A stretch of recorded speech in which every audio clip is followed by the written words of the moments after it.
sure that at some point in your life you thought about it. Do I have the right resume? Is this the reason why I'm not getting into interviews? Why are people not calling me? Is there anything wrong? Do I have the right format, the right template? Do I have the right information?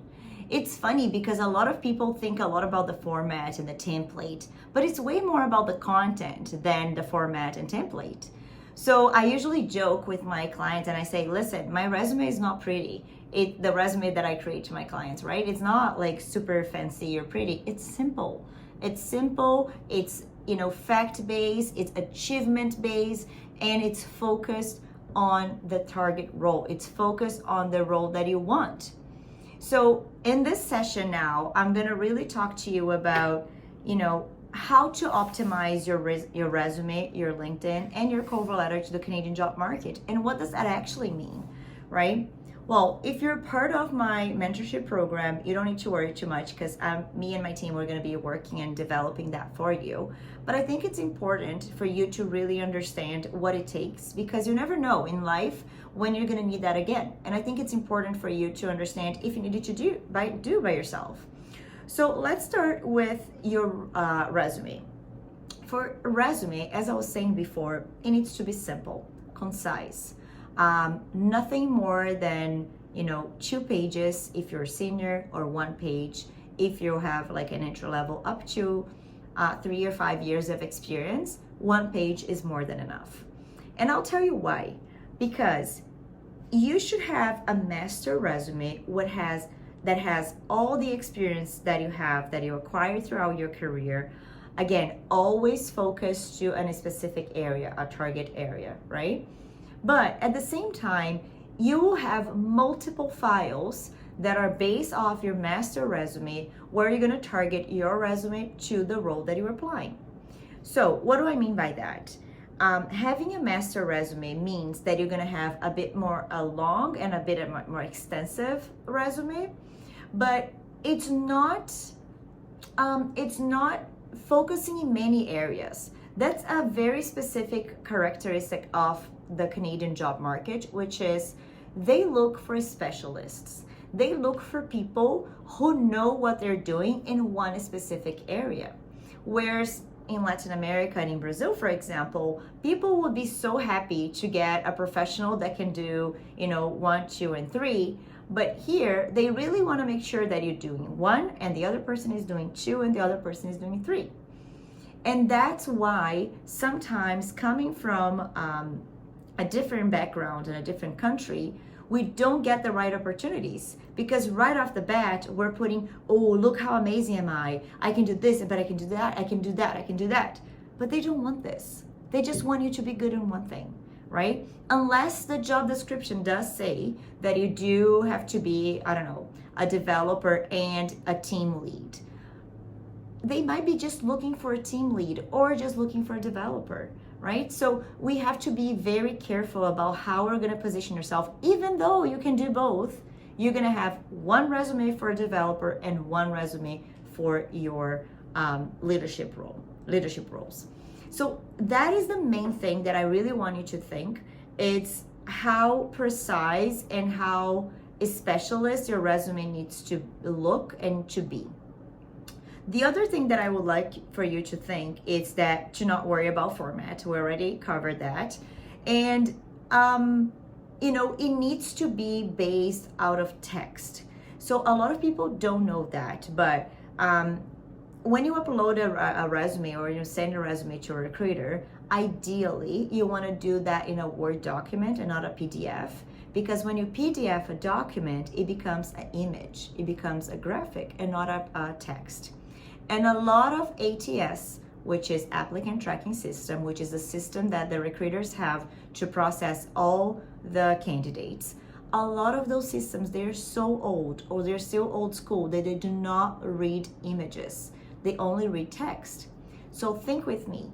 Maybe you have a great resume. You have a great experience. It's all there. It's 1 page, it's concise, it's customized to the role. But you added some graphics. You added, like those little stars or like the little bars where people show, skills and they show the progression bar. That's a big killer for resumes. You cannot have that because the robot, the system does not read that bar. It doesn't know what it's written in there. So, because actually there's nothing written, it's just the image, right? So for that reason, resumes should be just text, okay? Tables now are a bit more okay, like some ATSs, they do read tables.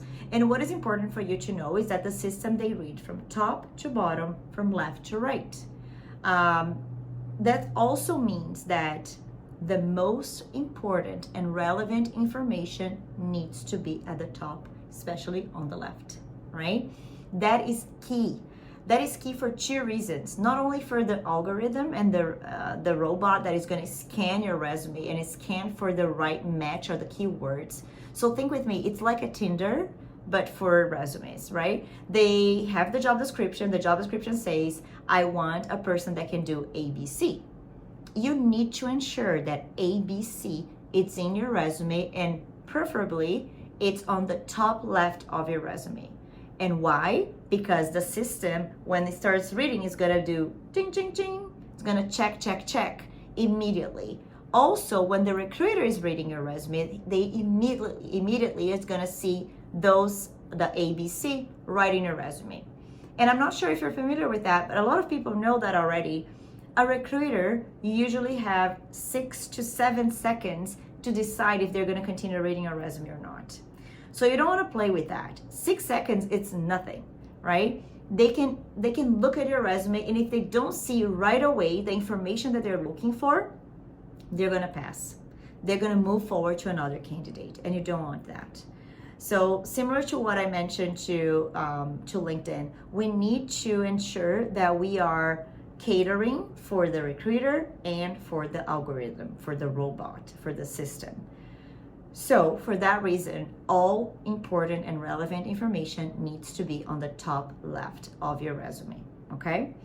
That means that when you have a job description that you're applying for, I will literally suggest for you to put that side to side on your screen, and you go and check that if you have the right keywords. Even the title matters. So for example, let's say that you are applying for, Oracle programmer role, okay?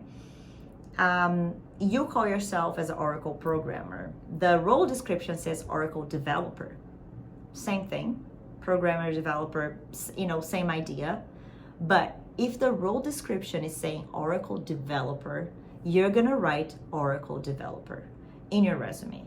And you have to ensure that all the titles, all the other words that you had programmer, you're gonna swap that to developer. Those small things might seem so silly, but it's kind of like a subliminal message to say, ooh, I like that, it's developer, that's what I'm looking for. So immediately, because they only have a few seconds to decide if they're gonna continue reading your resume or not, you're giving them the right reasons to continue reading your resume. And that's exactly what we want, right? Nowadays, about 75% of companies and recruiters do use ATS. So we do need to pay a lot of attention to ATS and how it works. But again, as I mentioned, you don't need to worry too much because it is something that as I create and as we optimize your resume and your LinkedIn, your cover letter, we pay attention to those things. Some people, they actually, you know what they do?